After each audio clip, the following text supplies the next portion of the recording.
नमस्कार, आपका physiotherapy शैशवनी channel पे स्वागत है। आज का टॉपिक है सेंट्रल नर्वस सिस्टम और पेरिफेरल नर्वस सिस्टम, यानी सेंट्रल नर्वस सिस्टम की types of nervous system part 2, जिसमें मैं बात करूंगा कि there are two types of nervous system. पहला सेंट्रल नर्वस सिस्टम और peripheral nervous system. Central nervous system जो होता है, इसमें आता है ब्रेन और स्पाइनल कॉर्ड। और जो पेरिफेरल नर्वस सिस्टम होता है, इसमें आता है ऑटोनॉमिक नर्वस सिस्टम और somatic nervous system. Autonomic nervous system दो टाइप्स का होता है, सिंपैथेटिक नर्वस सिस्टम और पैरासिम्पैथेटिक नर्वस सिस्टम। और जो सोमैटिक नर्वस सिस्टम होता है, इसमें आता है स्पाइनल नर्व्स और क्रेनियल नर्व्स। ये दो टाइप्स की नर्व्स इसमें आती हैं। अब मैं बात करता हूँ सेंट्रल नर्वस सिस्टम की, ब्रेन के पार्ट्स अभी आपको डिस्क्राइब करूंगा। जो ब्रेन होता है, उसमें तीन पार्ट्स होते हैं उसके। पहला प्रोजेंसिफ्लॉन, मेसेंसिफ्लॉन, रोमनसिफ्लॉन, जिसको हम बोलते हैं forebrain, midbrain, hindbrain. Forebrain जो होता है, उसमें आता है cerebrum, hypothalamus, thalamus, basal ganglia. अब जैसे मैं बात करूंगा सेरिब्रम की, सेरिब्रम जो होता है उसे कहते हैं सेरिब्रल कॉर्टेक्स। अभी सेरिब्रम को डिस्क्राइब करते हैं डिटेल में थोड़ा सा। जो सेरिब्रम होता है उसे कहते हैं सेरिब्रल कॉर्टेक्स। इसके दो हेमिस्फीयर्स होते हैं। जो सेरिब्रम होता है, ये दो हेमिस्फीयर से बना होता है, पहला लेफ्ट हेमिस्फीयर और राइट हेमिस्फीयर।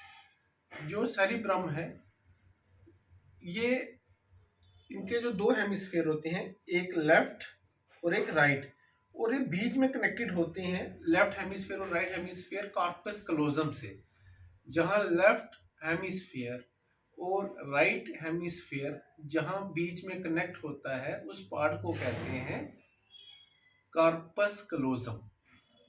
और दूसरा main part, each hemisphere has four lobes, और हर हेमिस्फीयर के फंक्शन होते हैं। जैसे जो लेफ्ट हेमिस्फीयर होता है, ये लैंग्वेज से डील करता है, मैथमेटिक्स से डील करता है, रीजनिंग से हमारी डील करता है। और जो राइट हेमिस्फीयर होता है, ये इमेज रिकॉग्निशन से डील करता है। ऐसे ही जो हमारे हेमिस्फीयर होते हैं, each hemisphere has four lobes. उन लोब्स का नाम है parietal lobe, temporal lobe, frontal lobe और ऑसिपिटल लोब। फ्रंटल लोब हो गया ये फ्रंटल लोब, और पैरेटल लोब हो गया ये पैरेटल लोब। ये आ गया साइड में टेम्पोरल लोब, और पीछे वाला आ गया ऑसिपिटल लोब। अब मैं आपको बात करता हूँ फ्रंटल लोब की। फ्रंटल लोब जो होता है, इसमें एक एरिया होता है जिसको कहते हैं Broca area. Broca area help करता है स्पीच में। जो स्पीच में, ये बहुत, this is a very important point, speech में जो एरिया हमारा हेल्प करता है हमें बोलने में, उसको कहते हैं ब्रोका एरिया।